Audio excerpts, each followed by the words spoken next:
I'm sitting with Doug Balfour, CEO of Geneva Global, and we're delighted to have you here at the gathering. This is your first Yeah, it's my first time at the gathering. impressions, general impressions. So impressions, bigger than I thought. Wider in terms of topic that is being wrestled with. Sensing that it's really a safe place. Safe place for people with wealth that otherwise can't really talk about all of their lives and share all their lives with the person in the pew next to them at church. Impressed that pushing the boundaries of sort of conventional wisdom on the normal silos that we kind of like live our life. And so I just came out of a session that I was in where we really turned around and said, what's the kingdom of God outline for our life in its entirety, rather than let's just talk about our giving and our business life and our church life. So yeah, I'm enjoying it. Well, let's talk a little bit about this Geneva Global life. You've been CEO for how long? I've been CEO for 8 years. Okay. I've actually worked there for almost 10. So Stephen Beck, who are members of the gathering, kind of like took me for lunch. Beware the free lunch. Beware of that free lunch. Took me for lunch in London and basically turned around and said, look, we are working for these two billionaires. They're giving away their money. They're doing it overseas. You've just spent almost 10 years running Tear Fund, which is a Christian relief and development agency in the UK. You've done a bigger thing. Come and help us think about this. So I joined as the international director looking after all the programs. And for a whole load of reasons, things changed dramatically in 2 years. And I ended up doing a management buyout, and we converted it into a business. And I found that I was sort of trying to run a startup for the first time in my life with a 10-year track record. Wow. And the kind of what were you hearing from the outside of Geneva Global at that time? What have you done? Are you crazy? Or this? Oh, yeah. So I mean, the negotiations for buying a business always last much longer than you ever think possible. And it just ended that I actually signed for it the day after Lehman's went down in September 2008. And at that point, most of the people that I knew said, you have got to be stark raving mad. I mean, it doesn't matter how much you paid for this, and even the owners, I'm not sure, really believed that it was kind of like a business model that could actually work, because, offering philanthropic advice to people and helping them with their philanthropy, most people's attitude is, well, it's charity. I just give it away. I mean, why would I want to pay someone to help me to give it away? And I come back and say, well, look, you're happy to pay your accountants and your lawyers and your, other people that help you in specialist roles. This is just one of those. Now, this is happening in what you've called one of the greatest wealth transfers. In fact, I have a quote here. You say the millennial generation, those born roughly between 1980 and 2000, will amass 14 trillion by 1931 and will be the prime beneficiaries of a $30 trillion transfer of wealth between generations. Yeah, so that's 2031. But I mean, sorry, yeah. Did I say 1931? Yeah. 2031, yeah. Thank you. But I mean, I've also seen estimates that are bigger than that, talking about $30 to $60 trillion transfer by about 2055. So we are in a literally historic, the biggest ever wealth transfer between generations. We are also in a time when philanthropy and giving has never got more profile within the world that we live in.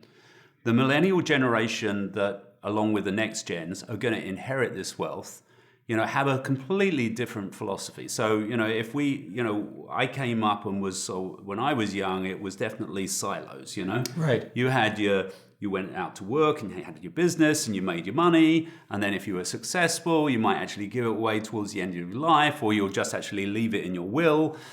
And they're mixing all of that up. They're saying, no, we want to be an integrated life. What I want to actually, the brands that I support, the things I want to buy, the companies I want to work for have to encompass my values, which include the idea of social impact and looking after the planet and all those type of things. So, not only is this massive transfer, which, from generation to generation, but it's going from one generation with a completely different mindset to another. And I think it's going to be fascinating. I think we're going to be in for a wild ride. You've written a book called Doing Good, Great. Yeah. How does that kind of apply to some of these things that we've just talked about? Well, I think of the title in two ways. So one way is it's almost three words that try and sum up what I've tried to do the rest, or the whole of my life. So, I started that journey, which no doubt we'll talk about, but I started that journey of, how do I actually make my life count? And that's a really good question for all of us. How do we do good, wherever we are, whether we're a nurse, teacher, businessman, politician, whatever. How do we do the potential of good in us in a really great way? And so, but the book specifically is in the context of my life, but also international development. So it's starting to actually say, okay, so if it's written for the donor who has money to give away, interested in international things, and saying, okay, so is it just a question of writing checks? Is it just a question of picking the first person that comes to me? Do I just go and look at a website that's got a really, tear-jerking video, and on the basis of that, actually sort of give my money away? And the answer to those, from my perspective, is no. We ought to be as thoughtful in the area of the money that God has actually given us and made us stewards of, that wealth to give away, as we should be in all the other areas of our life. That we should be conscious about the opportunity we've been given. Where does this come from for you? I mean, obviously, you've got a background. You could have been doing just about anything from a leadership standpoint. What were some early experiences that really had you moving in the doing good space? So my first ever job in the world, I went to university, did geology, because I love kind of like the puzzle of trying to figure out what on earth is underneath, what you cannot see. So I've always loved detective stories. And essentially was sent to and worked with diamond exploration in Namibia, in Southwest Africa. And, Africa caught me. It kind of like, I started this love affair with that continent, which is that hate and love affair type thing. I'm sure you understand. We know it well. Yeah. And at that point, I started to wrestle. I didn't have any language for it. I started as a commercial project manager in the wilds of the sort of Kalahari Desert. I basically was responsible for about 90 different people, and I had all this tech and drills and all that type of stuff at 21. And I saw the plight of the Bushmen. And the Bushmen basically lived in concrete houses. They were hunter-gatherer people that had been put in one place. They were dying of TB, alcoholism, suicide. It was really dark. So although I had this bulldozer that was creating roads and lines for us to actually use, I kind of like persuaded the company I worked for to use Bushmen to actually create our roads. So we gave them employment, started to actually work with them. But then I realized I had to figure out how to pay for them. So it doesn't work. They kind of like come to work and then they go off hunting and don't come to work. And so we worked out a system where I paid per kilometer. I gave it to the elder and he had to figure out how to pay people. So right at that early stage, I was kind of like grappling with, business, it's got to be more than just making money. It's got to be that life is more than that. So I then went into a management consultancy career, which was fabulous. And I learned tons about senior leadership and organizational management and business re-engineering and all of that through the 80s in the UK manufacturing business. got to that place when we were about 30, and God started to turn around to me and say, look, there is just this sense of there must be more than this. There must be more than this in my church, where I didn't see miracles and I didn't see so much of the gospel being worked out. There must be more of this in my life in terms of, the Africa that I had left behind, and which represented the sort of the poor around the world. So we got involved, we volunteered, we joined Youth with a Mission, went to work with street kids, joined MedAir, ran projects in Liberia in the middle of a war zone. This is a full-on dive into this. I basically went in, at that point I was working for Lucas, and I got to that point where I was on the senior management pension, and I was on the fast track, And it's like, I could see my life this was all nonsense, because of course, this is in the 80s when we believed that you could predict your career. But, I thought I was on this fast track, and I just didn't like where it was all going. And I felt like, no, there's I'm going to miss out if I don't jump off this train. So I just went in and gave my resignation, and they couldn't believe it. They said, why would you go and do this? So we did that. It was great. We came back to the UK. I connected to Tear Fund, Christian Relief and Development Agency in the UK, ran that for 9 years, and started to build a belief that there was a different way of working with local community-based organizations. So I really liked them, working with locals, lots of potential, positives coming out of that are sustainable, and they really connected to the community and the community volunteers, and you get sustainability. They don't leave when there's a crisis and things like that. But the problem is always that there's not enough capacity. They're small, sometimes isolate, don't tend to work with each other. So I had this sort of like theory coming out of Tear Fund that I wanted to try. And so when I got invited to become part of Geneva Global, I got the opportunity of creating 21 clusters of local organizations at about $500,000 a year, and across all sorts of sectors in lots of different geographies.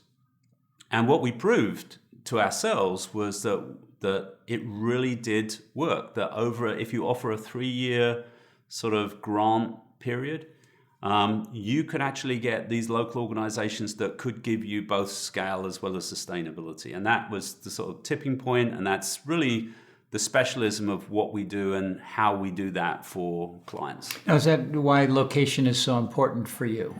Yeah, I think that was another lesson that I learned. I saw both in Geneva's history, but also, in things that we did in Tear Fund, is that, at the individual project level, you can have a great impact, and the starfish story about, every one starfish is important and throwing it back in the sea. And that's true. But, I've always been about the multiplier. Where are we going to get the most impact? I feel like there's not enough time. There's too many people hurting. So let's be smart. And being smart actually starts to actually get you into saying, if we concentrate the resources in one location that is proportional to the amount of resources we have. So if I've only got $100,000, maybe I work in one small community around one primary school or whatever. If as we're talking about a couple of $1 million, then I can take on an entire sort of town, district, whatever. But I can't pepper shot lots of interesting projects across a whole nation, because the sum total of that is no more than the sum total of those projects. But what I proved to myself is, if you actually concentrate the resources, and really are thoughtful about making the pieces all work together, then you get more than the sum of the parts. And that's this would be your key grant idea? Yeah, I think so. We've fundamentally got two that we've worked through over the last 8 years. One of which is clustering local organizations. And then, you've created more scale. And then you start thinking, oh, well, I need more money now. So where am I going to get more resources? So the logical thing is you start to actually cluster donors.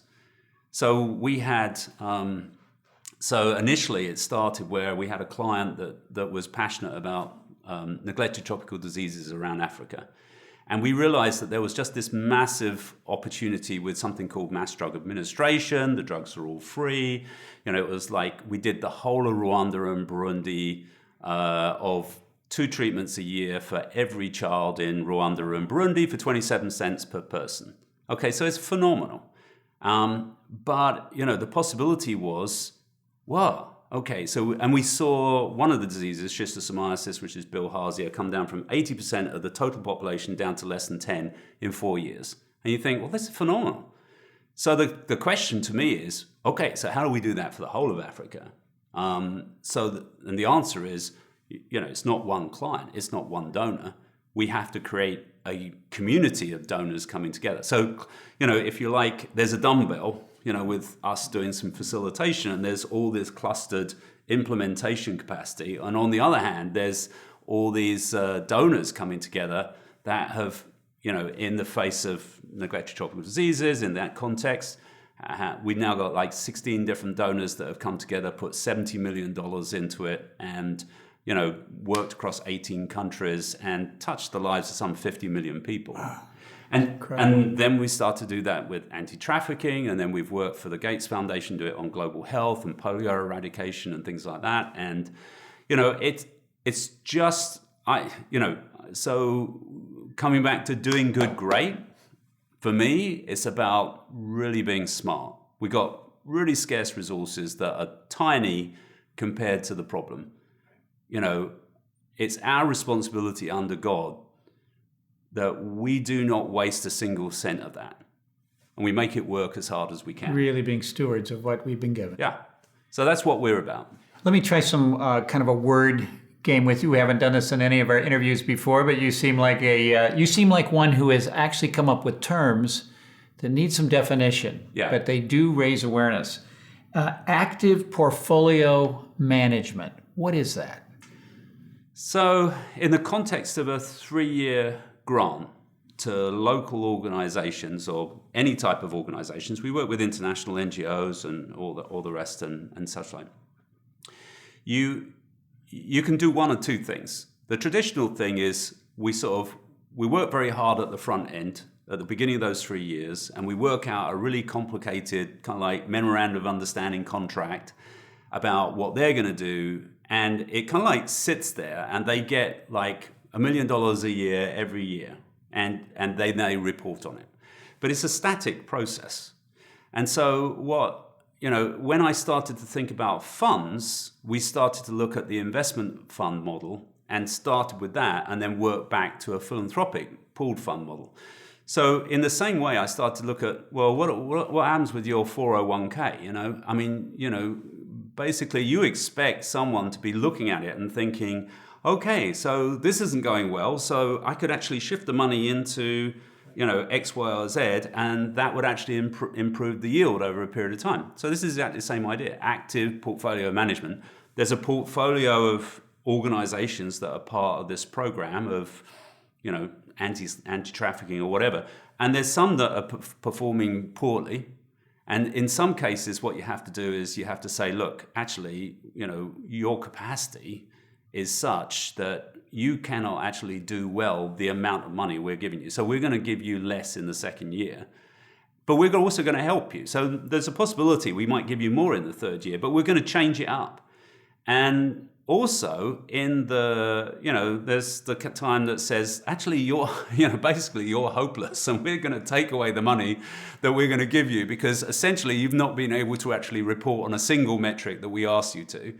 But there's the stars that you start to realize in the first year, I could give you more money. You'll do so much more. It's the parable of the talents. Right. And it's basically saying, well, we don't have to keep this static all that time. So we're using that sort of active portfolio management to say, how do we get the most out of this for the client's money? So this would be performance philanthropy. Yeah. This would be under that title. And performance philanthropy is interesting because we even draw it in a different way. So performance is like drawn in bold type, which is very business-like, and it's about metrics and results and all that type of stuff.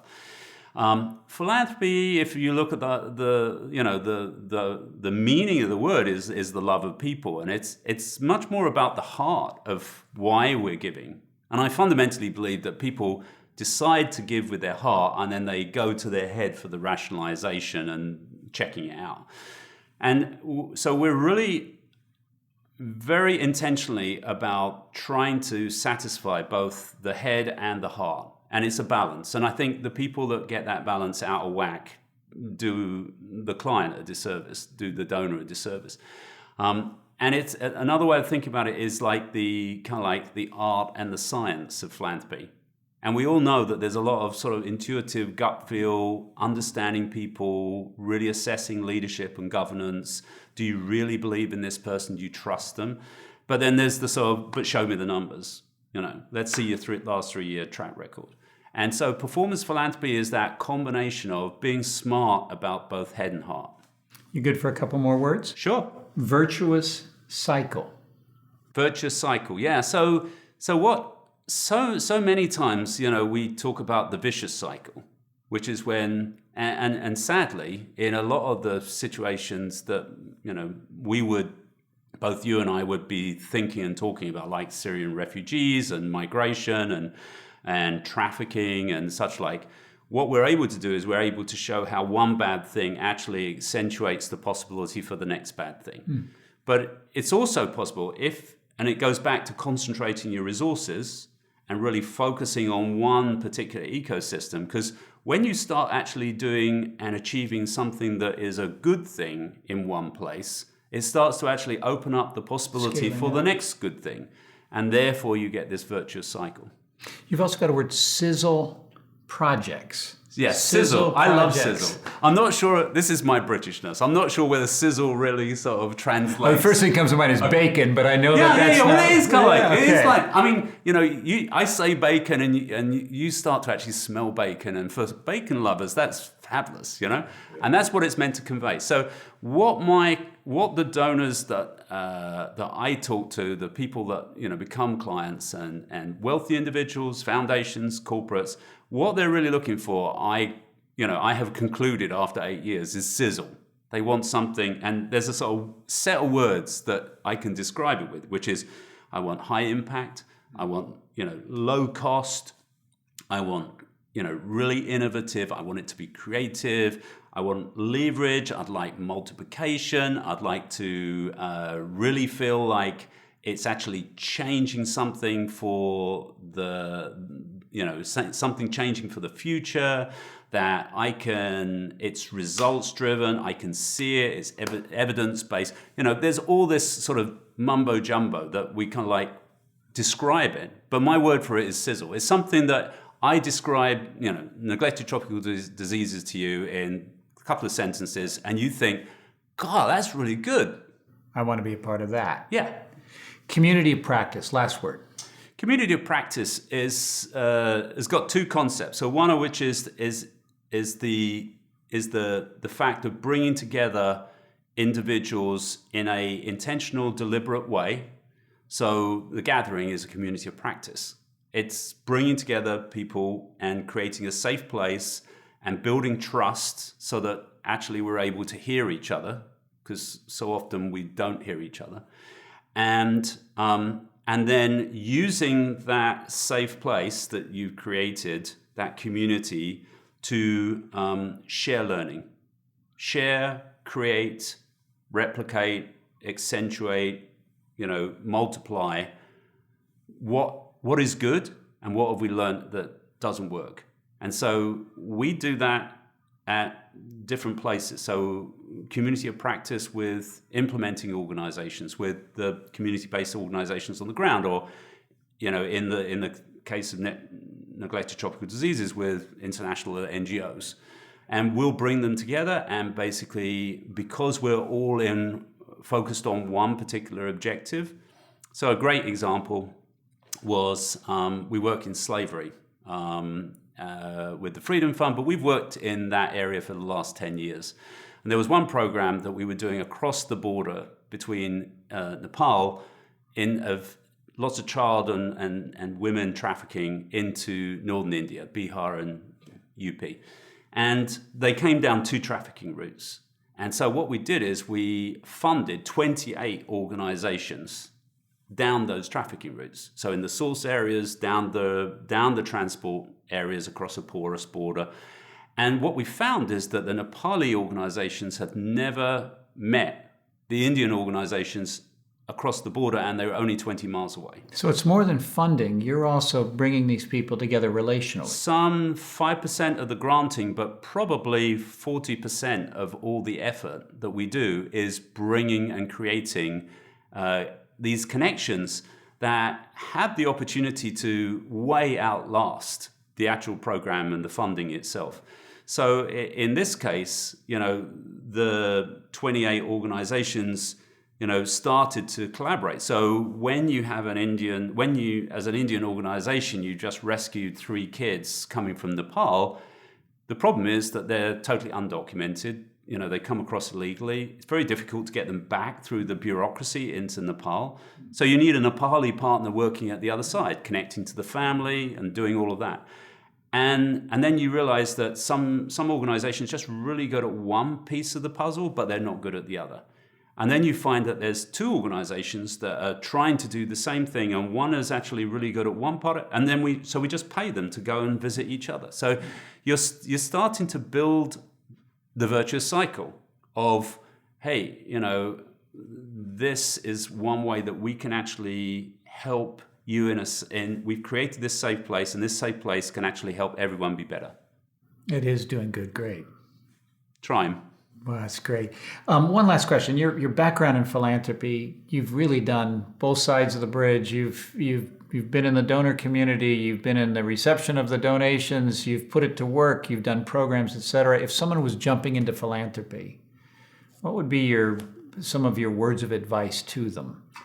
So the first thing I'd say is take the rigor and thoughtfulness that you put into your business to potentially create your wealth, or to whatever it is that you do well, and think about taking that and looking at your philanthropy in the same way. So there's a whole range of things that we all know how to do. We all know that it's a good idea not to actually jump in with both feet with all of our money into a new thing. It's about, let's pilot a few things and let's try out a few things, and it's okay to fail. And as long as you fail fast and you learn from it and you keep going. And so, there's just so much that we already know. But what I find is that people don't necessarily do the leap of taking that knowledge and applying it into their philanthropy. And then, the second thing is, there are, like Geneva Global and lots of others, there are people that can actually help you do that. There are great organizations out there that you can connect to that would be very happy to sort of chat, even if they weren't necessarily going to be recipients of the money. And don't be afraid to ask for help. Yeah, because we all need help, and we recognize that in every other aspect of our life. But somehow, because we're being successful in our own sphere of occupation, somehow we think that magically makes us international philanthropy experts. And, it comes with 25 years of practice. Well, the timing of you joining Geneva Global may have looked like craziness to some of these early spokesmen into you during that time, but sitting with you here today, it was an act of God, and we're glad that you were with us at the gathering. Thanks for being a gift to us. Oh, thank you so much. Really enjoyed it.